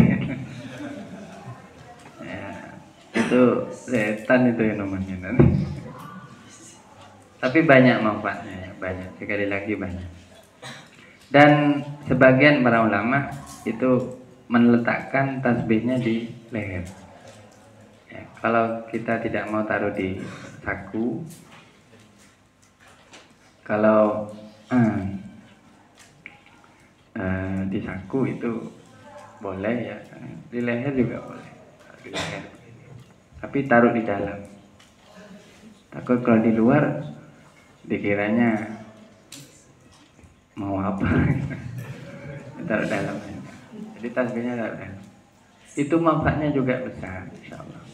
Ya, antara lain kita jadi ingat itu. Ya. Jadi ingat bahwa nanti leher kita ini nanti kalau nggak benar ini kita bisa ditarik gitu sama malaikat, bisa ditarik nanti, ditaruh di lehernya, kalungin gitu. Kecuali tasbihnya kecil, kalungin gitu. Nah, yang tidak baik saya ini tasyabuh ya. Saya kemarin sudah bilang ke Nurja itu apa? Tuku Nurja itu. Kayak gini jangan boleh jual mas. Saya bilang haram sama jual kayak gini. Apa itu? Gelang. Gelang cewek itu loh, ala cewek kayak gitu. Mohon maaf, itu mirip seperti perempuan. Mohon maaf ya. Apa dasar hukumnya dengan pakai gelang itu? Itu sekarang bilang, anak saya kemarin ikut-ikutan juga itu. Pakai gelang-gelang. Saya tanya, apa ini? Buat tasbih enggak? Buat alat itu enggak? Tapi hanya buat aksesoris, gelang. Gelang ya, kalau gelang. Soalnya kalau anak-anak sekarang lebih banyak itu mirip kayak perempuan. Ya. Kecuali tasbih digelangkan enggak apa-apa. Tapi tasbih. Kalau gelang-gelang asli itu ada yang bukan tasbih itu ya, mirip memang. Ada ininya. Itu mohon maaf ya kalau pendapat saya ya Anda boleh cari pendapat yang membolehkan kalau ada. Itu karena ilatnya, sebabnya tidak boleh karena apa? Karena menyerupai wanita itu. Tapi kalau pakai tasbih digelangkan tidak apa-apa, sekadar buat meletakkan tasbih itu, tapi nanti dipakai sedikit. Jadi pokoknya yang menyerupai wanita itu seperti juga kalung ya, kalung bukan tasbih ya, kalung-kalung besi itu mana menyerupai wanita itu tidak boleh. Nah jadi di NJ di sini nih, NJ Putra ini dijual. Saya tanya, ini siapa yang beli? Santri. Kok jual kayak gini sama santri sampai? Kalian tahu nggak hukumnya ini? Kalau bisa ya minta kasih tahu kepada petugas atasan sampean. ini jangan dijual lagi kayak gini. Jadi difasilitasi di sini. Mohon maaf. Dan jangan ikut-ikutan. Yang nggak pakai ya alhamdulillah. Tapi kalau itu apa itu gelang? Gelang apa itu? Coba lihat. Itu apa? Bukan kayak cewek kan? Nah, kalau ini gelang tasbih nih. Ini gelang tasbih. Nah, yang ini kan dari sana ada ya. Ya ini, kalau ini gelang tasbih, ini karena dibuat zikir ya. Kalau ada lingkarannya kayak gini enggak. Tapi kalau apa ada yang pakai tak? Ada yang pakai. Coba saya ingin lihat, Coba lepas coba. Ada. Enggak, yang gelang itu loh, ada tipenya itu. Coba. Mohon maaf ya, ini supaya nggak jadi contoh buat adik-adik kita itu. Ini apa ini? Oh, kalau ini masih bisa buat tasbih. Ini masih bisa buat tasbih. Berapa hitungannya? Datang umroh. Ini ada dari Mekah. Masa beli di Mekah? Ini ada hitungnya. Ini 33 berarti. Kalau ini tasbih ini. Kalau di Timur Tengah jadi tasbih. Enggak, bukan ini. Ada lagi. Ada yang nggak ada hitungannya itu, tapi murni kayak gelang. Bukan itu maksud saya. Ada lagi yang lain. Oh ada. Oh kok banyak bukan?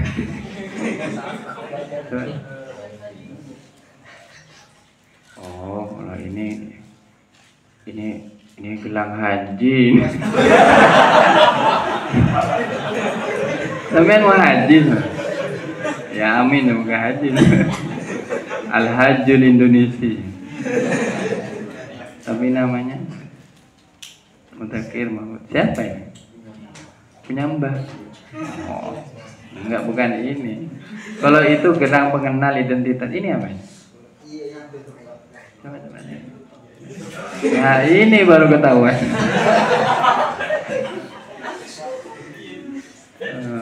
Sampai enggak punya tasbih? Aman, tasbihnya mana? Enggak, mohon maaf. Saya pinjam yang ini. Ya kan? Itu. Oh, susah ya? Loh, kok dipakai? Sampai kalau untuk gimana? Bisa di ini.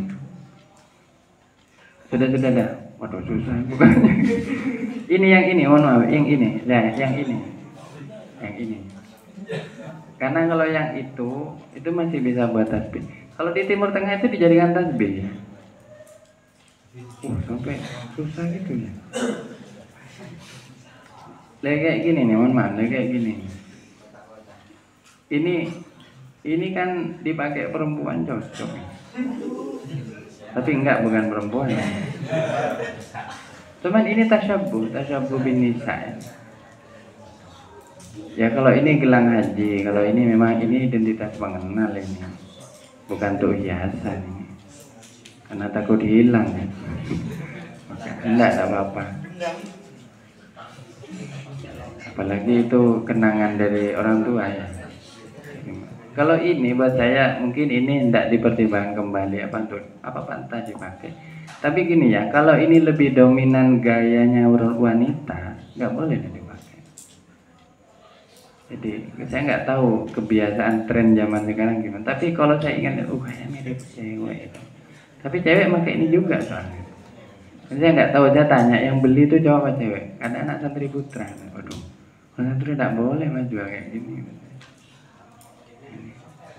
Ya kalau ini apa? Tapi ngetren banget sekarang itu. Sampai anak-anak muda itu banyak ngetren. Buat saya ini kasih ke adik ceweknya aja ya. Kalau yang ini bisa buat tasbihnya. Ini buat tasbihnya mas. Jangan kencang-kencang ikatnya. Ya, jangan kencang-kencang. Itu buat tasbih. Buat tasbihnya sampai.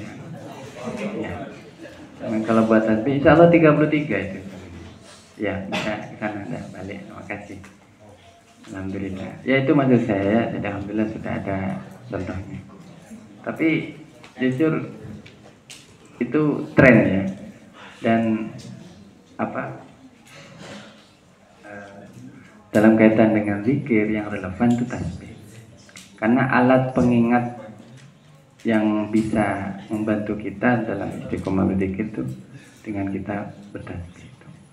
Ayo kita tradisikan, karena kita ini santri ya, santri tidak biasa pegang tasbih, apalagi yang di luar kaum santri. Jadi kita insya Allah kalau beri contoh, yang lain-lain insya Allah akan ikut. Ya. Allahumma sholli ala sayyidina Muhammad. Yang minta tolong ini yang belum punya kitab Al-Adab Fiddin ini di fotokopi atau di print yang belum punya, atau menghubungi Bapak Jasri atau yang mewakili.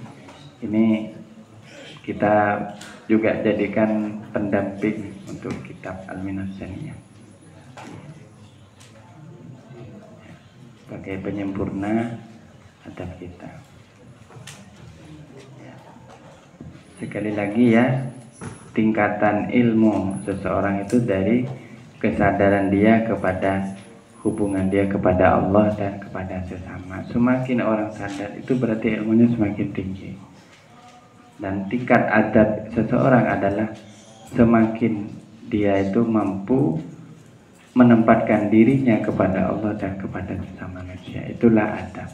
Apabila ada orang, contohnya ya, berjalan di depan gurunya, dia tidak merasa bersalah, sama-sama orang kok. Berarti itu orang nggak punya adab, berarti belum mengerti adab. Tapi ada orang yang berjalan pelan, itu masih lebih mengerti daripada. Tapi ada orang nggak berani berjalan depan gurunya, itu lebih beradab lagi. Jadi adab itu tergantung dari cara bagaimana kita menempatkan diri pada guru kita.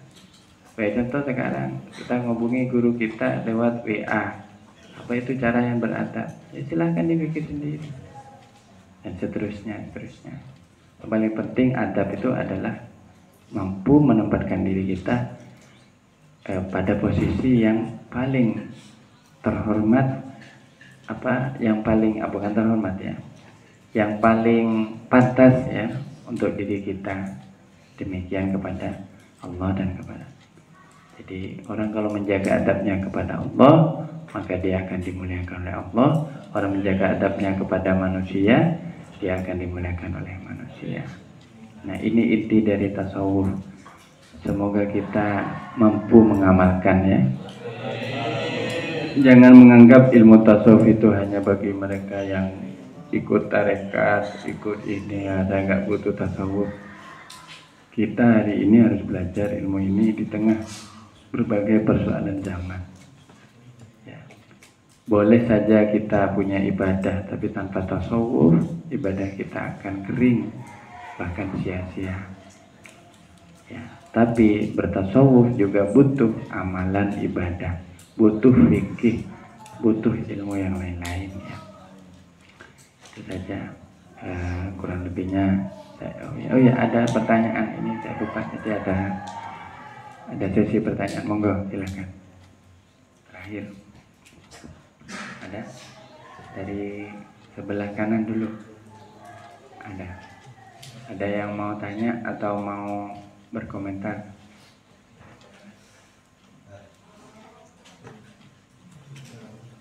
Assalamualaikum warahmatullahi wabarakatuh. Saya ingin bertanya, tadi dibahas terkait barokah. Saya masih bingung tentang apa sih sebenarnya nilai barokah itu.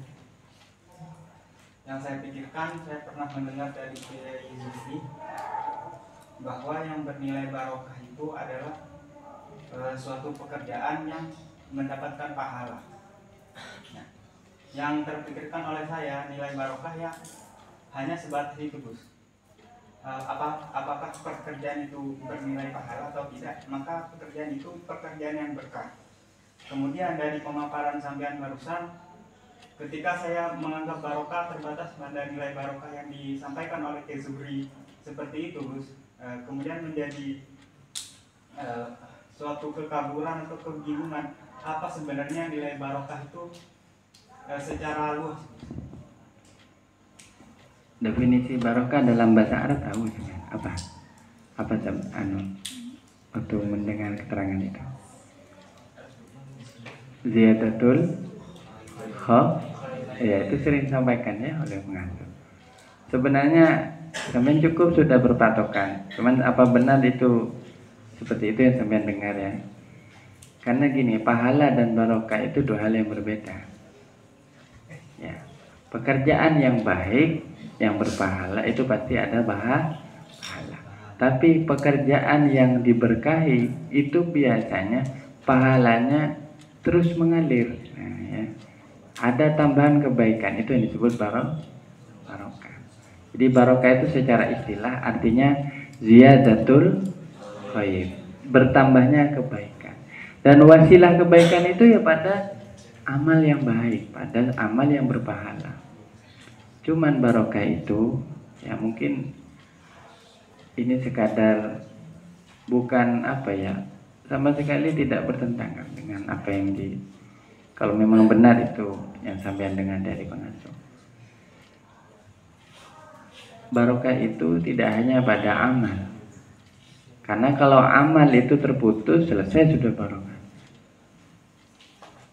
Tapi barokah itu juga ada pada tempat. Mekah, Madinah itu barokah, tempatnya barokah. Ada barokah pada waktu. Ya Allah kasih barokah pada waktu seperti apa? Bulan Ramadan. Bulan Ramadan itu barokah. Kenapa? Setiap harinya ampunan Allah. Semoga kita sampai ke bulan Ramadan ya.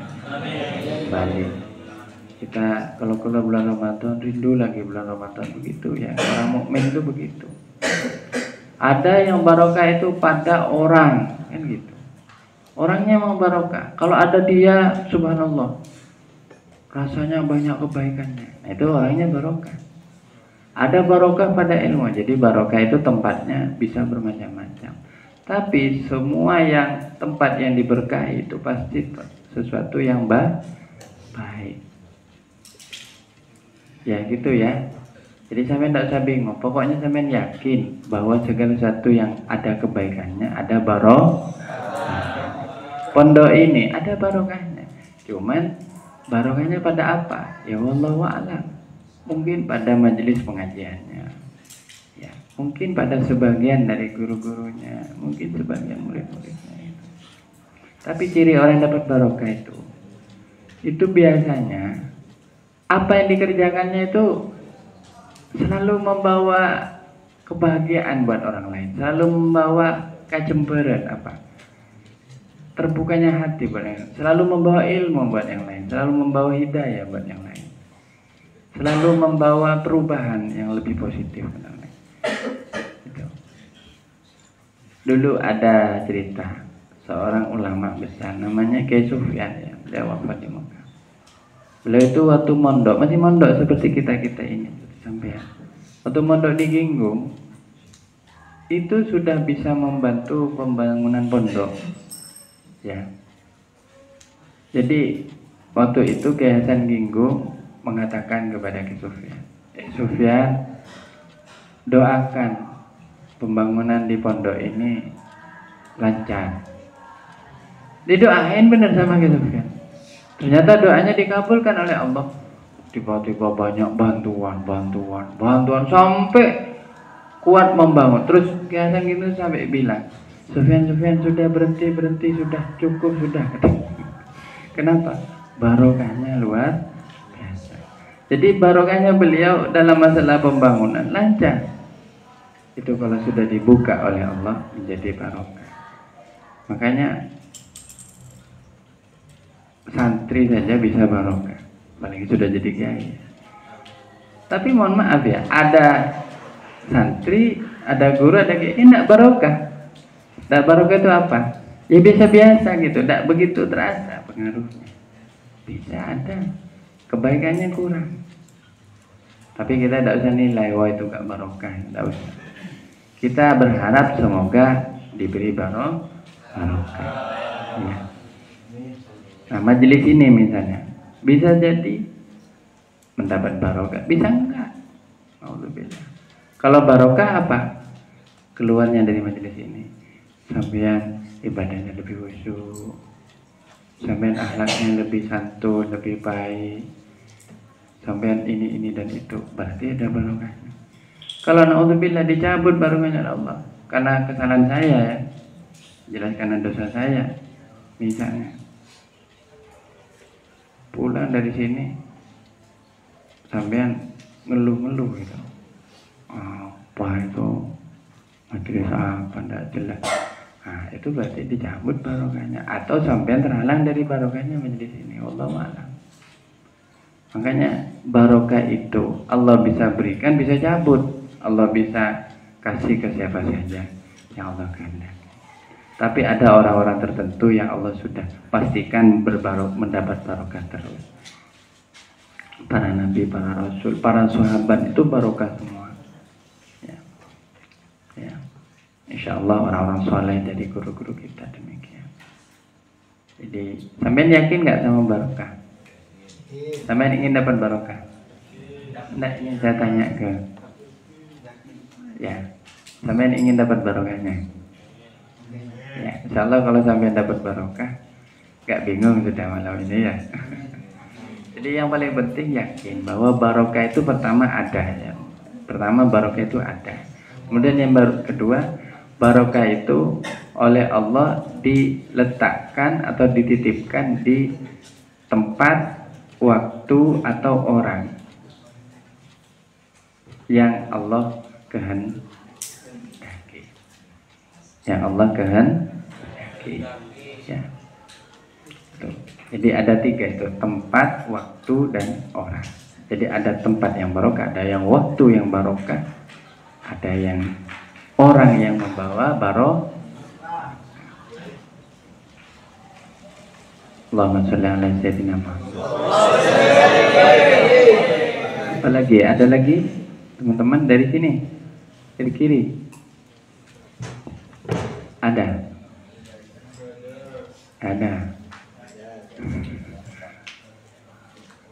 Ya.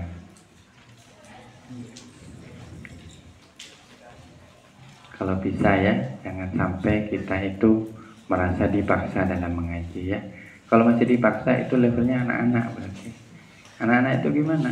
Dipaksa sholat, dipaksa ini. Tapi kalau bisa kita sudah pada level ingat untuk mengaji, ingat gitu. Nah itu ya. Ya tapi ya terserah kita, yang paling penting kita itu mencari ilmu karena ini wajib. Gitu. Baik, ini saya usul kalau kan teman-teman bisa punya kemampuan desain gitu ya. Ini didesain bagus, desain jadi gambar-gambar begini.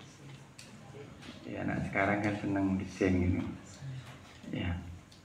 Sekarang itu inovasinya bisa, tapi minta tolong kalau nggak ngerti ada ungkapannya jangan tanya sama AI ya. Sekarang itu buka HP, AI apa itu istighfar? Nanti istighfar dijawab sembarangan. Mohon maaf ya, nggak semua itu harus tanya ke AI. Karena AI itu juga masih butuh ngaji. Kamu pernah ngaji Minasani ya? Mohon maaf, pertanyaan Anda tidak pernah saya temukan. Ya, saya yakin itu. Saya tanya salawat nanti aja nggak tahu deh. Link yang saya ini, tidak apa, ya memang tidak bisa. Masih AI-nya masih hidup di zaman jahiliyah. Jadi jangan jadikan sumber ya. Tapi ke depan ini kita akan semakin canggih, insyaallah. Baik, wallahu a'lam bishawab. Mari kita ikhtitam dengan doa, mohon apa yang terbaik dari Allah Subhanahu wa taala. Doakan orang tua kita, doakan guru-guru kita, dan cita-cita kita apa? Ayo kita mohonkan bersama-sama.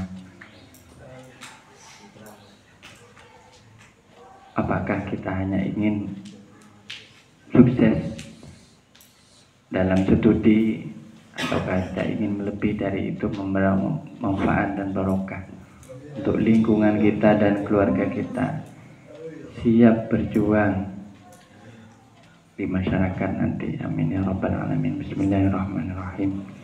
Alhamdulillahirabbil alamin. Hamdan yuafi ni'amah. Ya Allah ya Rabbana. Allahumma salli ala sayyidina Muhammad. Allahumma salli salatan kamilah sayyidina Muhammad al-Sayyidina Ustazul Ghamam Mujir Karim wa ala Ya Rabbi bil Mustafa balligh maqasidana waghfir lana ma madha ya wasi'al karam ya muqallibal qulub tsabbit qulubana ala dinik. Allahumma aslih niyatina, Allahumma aslih a'malana, Allahumma aslih kulla muslih, Allahumma aslih sya'nana kulla fima aslahta. Allahumma ij'alna, Allahumma rizukna ya Allah husnal akhlaq, makarimal akhlaq.